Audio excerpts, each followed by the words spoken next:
I'd like to take a moment to share with you an awesome conversation that I had with a new client. It's my hope that what I shared with her is a help to you the way it was to her.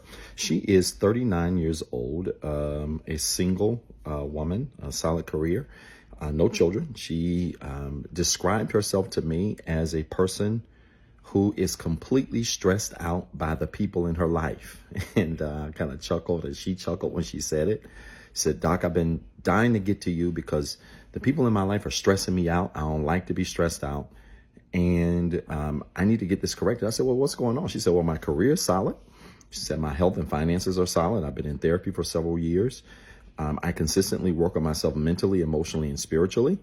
I have worked through even some challenges that I've had in the past in terms of being an empath, healed those 5-6 years ago. So I've been doing the work, and, as far as I'm concerned, and me, myself, just my own personal wellness, I feel great." She said, "But her stress is connected to other people's behavior."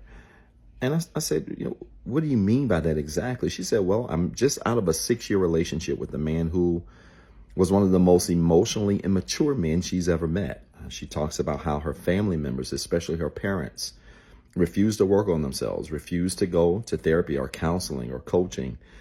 In fact, they are of the mindset that they just are who they are. They'll never change. And in fact, she said her father blatantly came out and said to her that either she just needs to learn how to accept him how he is, or don't accept him at all. I said, "Yikes." And she said, "Yeah, it was a lot, and it's always been a lot." She said, "I have people in her closest friend circle that she is, say, grown up with, that now she sees that they are drifting apart." I said, "In what way?" She said, "Well, I'm very much into bettering myself, and I've done a lot to fix things that were broken in my life as a result of childhood trauma and things like that. And so I'm very much into self-help and self-work, but they're not. They don't really care about any of that stuff. And I'm noticing that as time passes, we just don't see things the same. We don't see things eye to eye anymore like we used to. And it doesn't make them bad people." And she said, neither does she believe it makes her a bad person. It just makes them different people. I said, that's a very well put way to describe how people do grow apart, especially if the things that they value are no longer the same. She said, "Absolutely, Doc." She said, "But this is all just draining me. And I really don't know what to do because I'm starting to feel like the draining on me could easily lead me back into being an empath because I'm allowing their behavior to become my problem." I said, "You're absolutely correct." So let me share a story with you. I had a boss several years ago when I was in higher ed, many years ago, one of the institutions I worked for, a woman who was my boss's boss and was very, very frugal, to say the least. This particular boss did not want to pay for anything. She lived her life on a very strict budget. She drove the same car for many years, and she made a very great living. She was a legend in higher education for many years. So she had the means and the resources. And I remember when the university hired her and we had our first opening conversation with her, and she met with the whole division and she was talking about her expectations and standards. And she looks at us and says, "Yeah, every day I leave the house, I unplug everything but my refrigerator." And I remember sitting in that presentation and looking at some colleagues, and we were like, what in the world is wrong with this lady? She said, "Yeah, every day I leave, I unplug everything in my house but the refrigerator, the microwave, alarm clocks, everything. I unplug it." And she said, "When I get back home, I plug it back up." So you could tell the room was kind of shocked, and nobody, because of her role, I don't believe, really wanted to just raise their hand and say, like, what was really the purpose of that? Well, we ended up being in a smaller conversation with her. She met with our particular department. And I remember being in that room, and somebody asked on the team, "Hey, Dr. Such and Such, you said in the divisional meeting the other day that you unplug everything. And, I know I'm not the only person wondering this, but I was just wondering why. Why do you unplug everything every single day you leave the house?" And I personally thought it was weird too.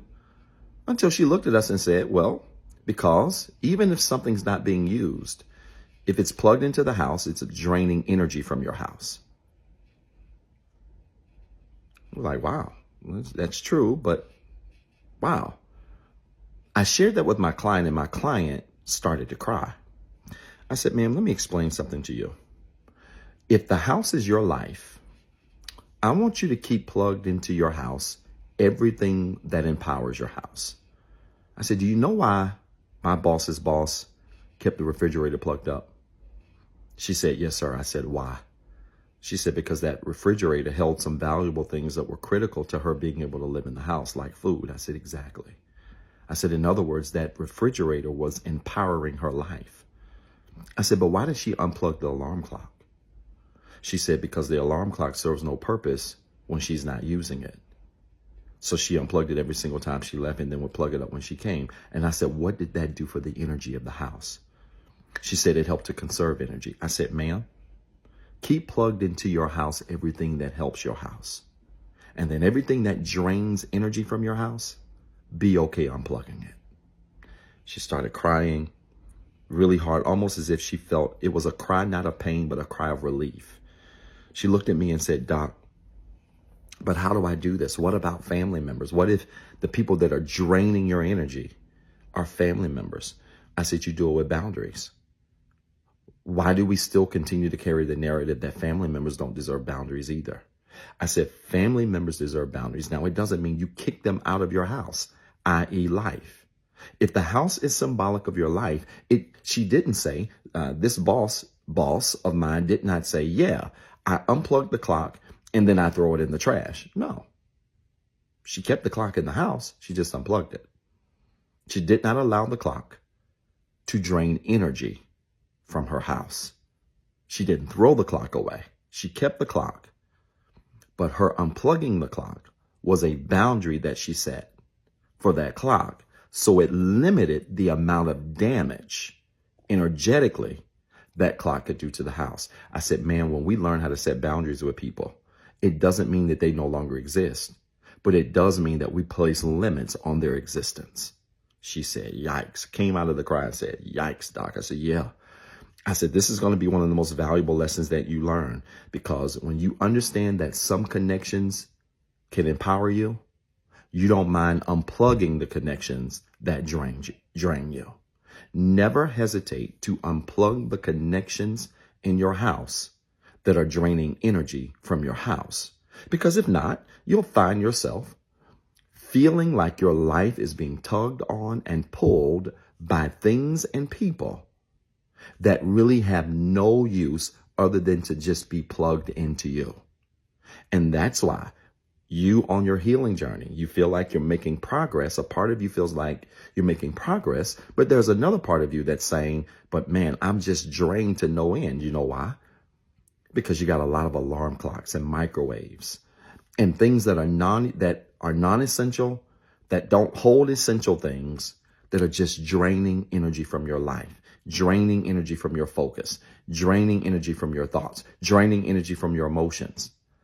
And I said, ma'am, I'm here to tell you, one of your greatest breakthroughs in your life is going to be learning how to keep plugged in the things that are empowering you and disconnecting the things and from people who are draining you. Never get afraid to put a boundary around anybody in your house, in your life, that's draining the energy out of your life. She thanked me for the call. Said we would connect in a couple of weeks. And she reached out to me by email a few weeks later and said she's began to implement these things. And not everybody's taking to them kindly, at least at first. But people are starting to come around to realize that if you're going to be plugged into her life, you've got to serve a purpose for being plugged in. I hope this message made sense. If it did, type church in the comments with 3 R's. And then remember, you've got 2 jobs. 1, be better today than what you were yesterday. And 2, don't forget what I told you. What's up, everybody? This is Dr. Zeb. Listen, I've been dying to make this announcement for a very long time now, and I'm pleased to say that Inspire Nation has officially launched. Yes, we finally got a Facebook and YouTube community group where we're going to have exclusive content, exclusive shorts, exclusive discussion prompts where we're going to engage with other people literally around the world who are on the same healing journey that we're on. I need you to go find these pages right now on Facebook and YouTube. Inspire Nation, follow the page, join the group, introduce yourself, and be prepared to link up with literally thousands of people around the world who are on the same healing journey, who are looking for the same resources, and who want to also be surrounded with other like-minded individuals who are growing in the same direction as you are. I'm so excited about this because it's the beginning of some great things I can't talk about right now. Listen, you got 2 jobs. 1, be better today than what you were yesterday. And 2, don't forget what I told you.